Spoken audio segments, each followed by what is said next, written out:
ዛሬ በዚህ ቪዲዮ ከአቢሲኒያ ባንክ ያለምንም ማስያዣ በስልካችሁ ብቻ እንዴት እንደምትበደሩ አሳያችኋለሁ። ቪዲዮውን ላይክ አድርጉት። በመጀመሪያ ወደ አፑ ከገባ በኋላ የሚያሳየን ምን ይላል?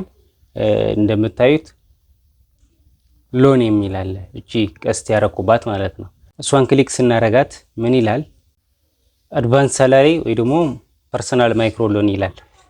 ይሄ አድቫንስ ሳላሪ ማለት እናንተ ደሞዝተኛ ከሆናችሁ ከባንኩ ጋር ውል አስራችሁ የአንድ ወር ደሞዛችሁ ወይ ደግሞ ባቴቨር እንደ ስምምነታችሁ ቀድማችሁ ከባንኩ ጋር ውል ታስሩና ከተቀጠራችሁበት ተቋም የደሞዛችሁ የሚያሳይ መረጃ ወስዳችሁ ቀጣሪ ድርጅታችሁ በኩል ከባንኩ ጋር በሚደረግ አግሪመንት የምታገኙት የብድር አይነት ነው። ይህ ኦልሬዲ በደሞዝ ነው። ነገር ግን ይህንን ማድረግም ትችላላችሁ። ይህንን ይከፍትላችኋል። ነገር ግን ዛሬ የምናየው ፐርሰናል ማይክሮ ሎን ለሚለው ላይ እዛ ክሊክ እናደርጋለን። እዛ ክሊክ ስናደርግ እዩት ምን ይላል? ኮንግራቹሌሽን እስከ 7000 መበደር ትችላለህ እያለኝ ነው። እስከ 7000 ብር መበደር ይችላል። እቺ 7000 ከዚህ በፊት ስንት ነበረች? 200 ብር ነበረች። 250 አይ ቲንክ የመጀመሪያ ቀን የተበደርኩባት ቀን አስታውሳታለሁ።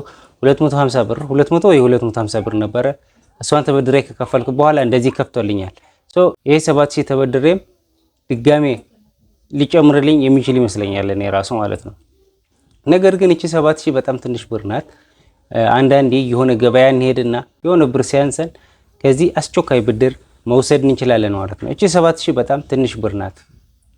ነገር ግን 7000 ብር እንደ ትልቅ ብር የሚያስፈልግበት ሰዓት አለ። ወሳኝ ጊዜ አለ። የራሷ ጊዜ አለ። 7000 ብር ቀላል አይደለም። የራሱ ጊዜ ወሳኝ ጊዜ አለው የሚያስፈልግበት ጊዜ። የሆነ ሰዓት 7000 በጣም ትንቁት ትችላላችሁ። ነገር ግን በጣም ወሳኝ ጊዜ የራሱ ጊዜ አለው። 7000 ብር መበደር ትችላላችሁ። ወለዱ ግን እዩት። ወለዱ በሳምንት 3% ነው። በወር 5%፣ በኳርተር ማለት በ3 ወር ማለት ነው 11%። በጣም ውድ ነው ወለዱ። በጣም ከፍተኛ ወለድ ነው ያለው። ይሄ ምን ማድረግ አለባችሁ? ይሄ በጣም ቶሎ መክፈል አለባችሁ። እንደተበደራችሁ ቶሎ ነው መክፈል ያለባችሁ። ይሄ አስቸኳይ ነገር ለአንድ ነገር ክሎዝ ለማድረግ ጨንቋችሁ ልትጠቀሙበት ትችላላችሁ። ነገር ግን ብሩዋም ትንሽ ናት፣ እንዲሁም ወለዱ ደግሞ ከፍተኛ ነው። ቶሎ ብትዘጉት የተሻለ አማራጭ ነው።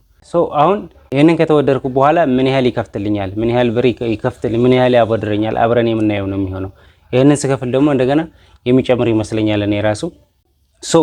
በእንደዚህ መልኩ ነው ከአቢሲኒያ ባንክ መበደር የምንችለው። ወለዱ ግን ከፍተኛ ነው። በሳምንት 3% ነው፣ በወር 5% ነው ያላችሁ ነው። ኢንዳይሬክትሊ በወር 5% ማለት በአመት ስንት ነው? 60% ማለት ነው። 60% በጣም ብዙ ብር ነው። በጣም መጠንቀቅ አለባችሁ። እዚህ ላይ ብድር ስትበደሩ ቶሎ መክፈል አለባችሁ። በጣም ከፍተኛ ብር እንዳትከፍሉ ማለት ነው። በቀጣይ 7000 ተበድሬ ያለው በቀጣይ ይከፍትልኛል ወይስ አይከፍትልኝም? በቀጣይ አብረን የምናየው ይሆናል። የዛሬ ግን ይህንን ይመስላል። ቪዲዮውን ላይክ አድርጉት። እንዲሁም ለቻናላችን አዲስ ከሆናችሁ ሰብስክራይብ አድርጉት።